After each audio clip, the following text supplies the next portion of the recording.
Hay un intento por aumentar el presupuesto, por hacer una apuesta por la reactivación de la economía, hay un intento por darle más peso a los gobiernos regionales y locales, pero el gran problema es la ejecución, ¿no?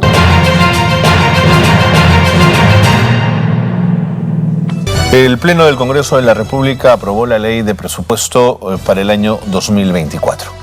Esta es una norma que tiene muchos ítems, muchos números, muchos ceros, y quizás sea Javier Portocarrero, el economista Javier Portocarrero, director ejecutivo del Consorcio de Investigación y Economía Social, quien nos puede ayudar un poquito a entender cuál es la dimensión y el peso que tiene este presupuesto para el 2024. Javier, ¿cómo le va? Qué gusto conversar con usted. Bienvenido, gracias por estar con nosotros. Muy buenos días, muchas gracias, Carlos, por la invitación. Javier, se ha dicho desde el MEF que con este presupuesto se contribuirá a la a la consolidación de una verdadera descentralización y al cierre de brechas sociales. ¿Cree que el número al que se ha llegado sostiene una aseveración como esta?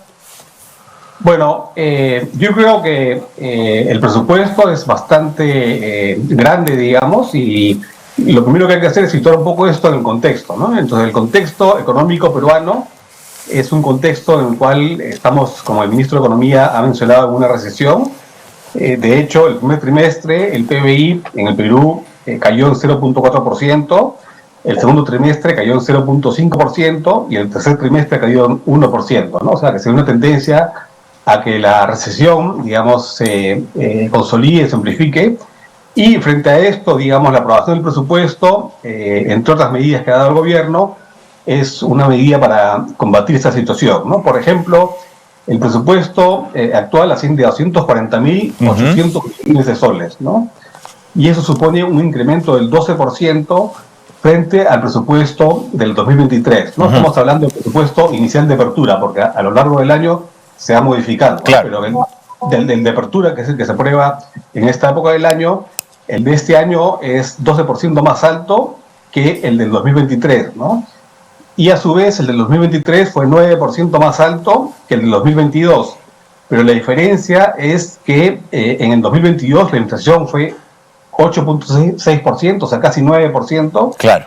Mientras que la inflación en el 2023 es 4.5% más o menos. Ya no hemos cerrado el año, pero va a acabar alrededor de eso, entre 4 y 3, 4,5%. Entonces, si el presupuesto está aumentando en 12%, hay pues una demasía, por así decirlo, del aumento del presupuesto nominal en términos de soles corrientes frente a la inflación, lo cual quiere decir que en términos reales va a aumentar más o menos 7-8% del presupuesto, lo cual es una cifra importante, ¿no? Porque, digamos, son 240.800 millones de soles, entonces esto va a tener un impacto reactivador en la economía. Claro, no es el único factor que cuenta, ¿no? Hay muchos factores.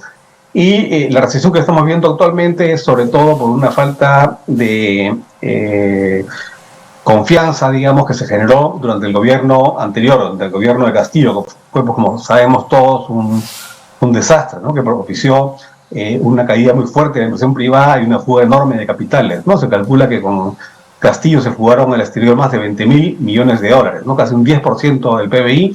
Entonces, el origen de la recesión actual es, por un lado, la pésima gestión de Castillo y por el otro también los factores externos, como por ejemplo el tema de la gran inflación que hubo el año pasado, resultado de la crisis y de la guerra entre Rusia y Ucrania. Entonces se combinaron, digamos, una serie de factores para estar en la situación que estamos actualmente, que, dicho sea de paso, digamos, es una recesión, sí, pero no es una recesión pues como la del 2020, que fue 11% de caída, o las grandes recesiones que hemos vivido claro, en el a fines de los 80, como el gobierno de Alan García I, ¿no? Entonces es una recesión, sí, pero es una recesión leve, ¿no? Y gran parte de esos temas los vamos a discutir en el seminario anual del CIES, que vamos a iniciar el próximo lunes con un premio Nobel de Economía, Michael Kremer, que es premio Nobel 2019, por haber contribuido a las evaluaciones de impacto y cómo esas evaluaciones de impacto puedan generar innovaciones en la política social. Y también vamos a tener varios temas sobre el tema de la globalización, ¿no? Y es muy importante porque la economía peruana es muy dependiente de la economía mundial, ¿no? Sin duda. Vamos a tener exposiciones del, por ejemplo, el director del Departamento del Hemisferio Occidental del FMI, Rodrigo Valdés, sobre las perspectivas de la economía global. Vamos a tener otra sobre la globalización en retirada, que es una visión ya más de largo plazo en la globalización, a cargo de Penélope Goldberg, que fue economista en jefe del Banco Mundial y ahora es profesora de la Universidad de Yale. Y vamos a cerrar nuestro seminario con una conferencia magistral de Lord Anthony Giddens, que es el sociólogo más reconocido en el mundo, sobre el mundo del siglo XXI, ¿no? Al límite de la historia. Entonces, todo esto es muy interesante en el sentido que nos da una perspectiva muy amplia de discusión y nos abre, digamos, el terreno más allá de las discusiones que estamos acostumbrados, que son muy... Sin duda. ¿no?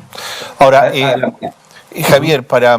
digamos, este es un evento que hay que destacar y que hay que situar, pero viendo los números del presupuesto, cuando uno ve la distribución, de alguna manera entiende o traduce la importancia que le asigna el gobierno a cada uno de los ítems o rubros que le pone más o menos dinero. Cuando se le asignan a los gobiernos regionales 52.000 millones de soles, ¿te parece a ti que es una cifra que para el conjunto de los 24 gobiernos regionales y en un esfuerzo real de descentralización es un número potente, es un número pequeño, es un número que considerarías como, Javier?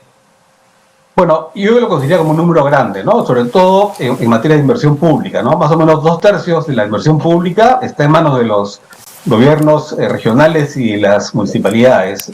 Y ahí el problema es un problema de ejecución, ¿no? Entonces hay un presupuesto, pero muchas veces no se ejecuta, ¿no? Y en promedio, más o menos, en la inversión se ejecuta el 75% y el 25% no se logra ejecutar, ¿no?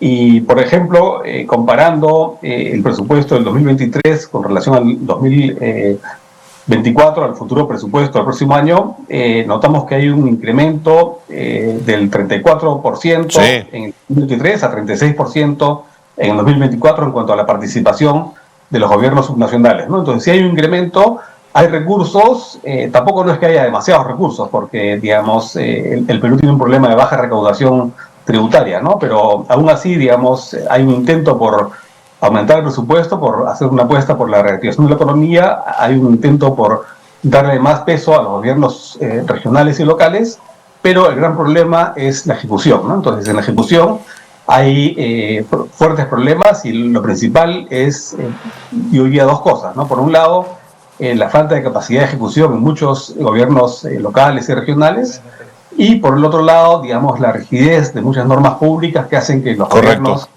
no puedan ejecutar correctamente, ¿no? Correcto. Bueno, yo debería entender que si se les está dando a los gobiernos regionales 15.000 millones más este año, es porque se va a trabajar en pared para fortalecer capacidades de ejecución de gastos justamente de los gobiernos subnacionales. Javier, entendería que tiene que ir por ahí.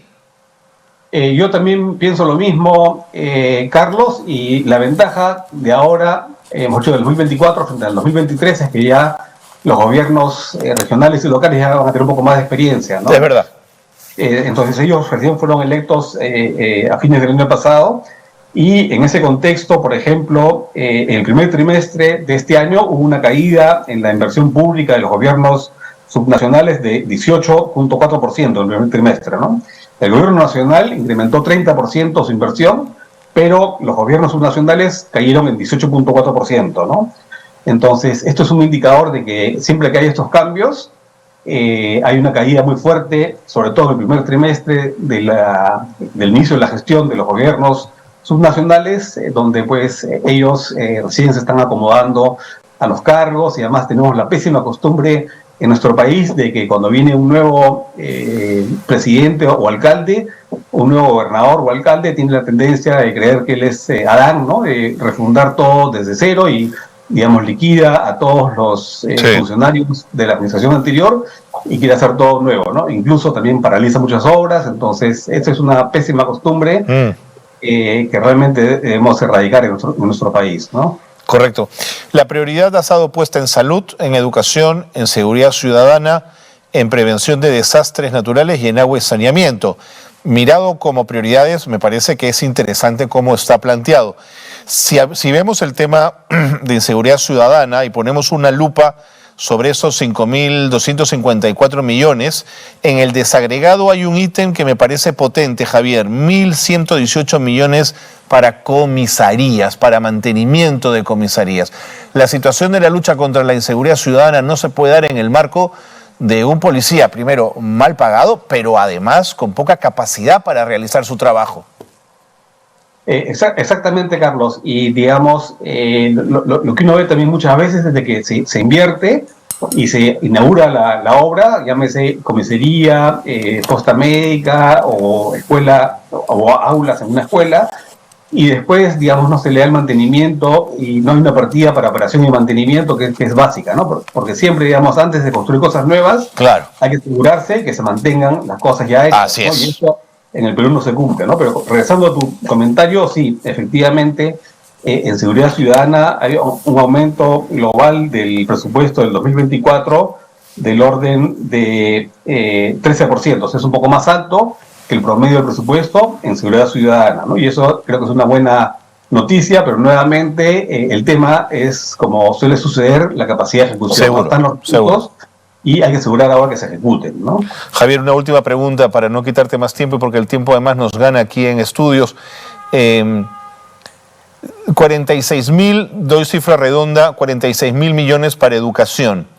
Los sindicatos, los maestros y el sindicato, el SUTEP, han exigido desde hace mucho tiempo alcanzar un 6% que además fue reconocido como la cifra real o perfecta o aspirable en el marco del acuerdo nacional. ¿Por qué no podemos llegar a un 6% en educación, Javier? Bueno, eso tiene que ser algo progresivo, ¿no? Porque actualmente estamos alrededor del 4%, un poquito más, entonces aumentarlo a 6 significaría 23.000 millones de soles más, y la pregunta es por qué no tenemos esos recursos actualmente disponibles, ¿no? Entonces eso tiene que ser una cosa gradual y, digamos, lo central ahí es buscar que los maestros, por supuesto, merecen un aumento, eso nadie lo duda, pero sobre todo los que merecen una mejor educación son los estudiantes, ¿no? Entonces, en educación, el objetivo principal es el aprendizaje de los estudiantes, ¿no? Y ahí cargamos un lastre de la pandemia que se perdió casi 2 años en educación y no los hemos recuperado, ¿no? Entonces, ese debe ser ahorita más que fijarse en el sueldo de los maestros, que es también, por supuesto, muy importante, es fijar cómo recuperamos los aprendizajes perdidos en esos 2 años, ¿no? Y yo que yo sepa, digamos, no se está haciendo lo suficiente al respecto, ¿no? Correcto. Javier, muchísimas gracias por haber estado con nosotros y ojalá que el evento que están organizando para la próxima semana sea realmente un éxito. Gracias, Carlos, y las inscripciones pueden hacerlas en la página web del CIES, www.cies.org.pe.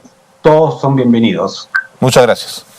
Javier Portocarrero conversaba con nosotros sobre la ley de presupuesto, director ejecutivo del Consorcio de Investigación Económica y Social. Interesante, ¿no? Los alcances que da. Ha hecho énfasis, como lo hacen casi todos los economistas con los que conversamos, en el tema de gestión, ¿no? La gestión de los dineros. Hay dinero, pero la gestión y la corrupción siempre son un lastre que hacen más difícil todo este proceso.